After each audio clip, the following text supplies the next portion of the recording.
प्रार्थना करने का सही समय कौन सा है?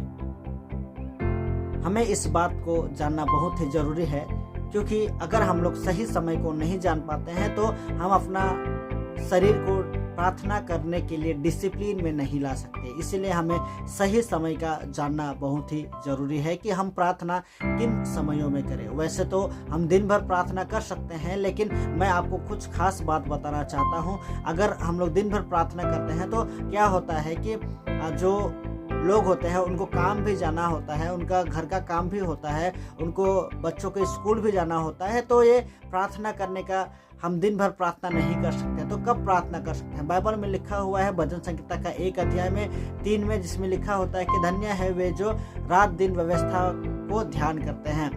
कहने का अर्थ यह होता है कि हमें रात दिन यानी सुबह और शाम हमारे लिए परफेक्ट समय होता है जिसमें हम लोग प्रार्थना कर सकते हैं, क्योंकि बाकी समय में हमें काम भी जाना होता है, बाकी समय में हमें और भी कुछ करने होते हैं, स्कूल जाना होता है, स्टडी के लिए जाना होता है, और हमारे जो मम्मी पापा होते हैं उनको काम के लिए भी निकलना होता है। तो परफेक्ट जो समय होता है वह सुबह और शाम के लिए समय होता है, और बाइबल भी इसे भजन संहिता में बताता है। और अगर हम लोग और भी पुराने नियम के पुस्तक में पढ़ेंगे तो वहाँ पर भी बताया गया है कि प्रार्थना करने का समय सुबह और शाम परफेक्ट होता है।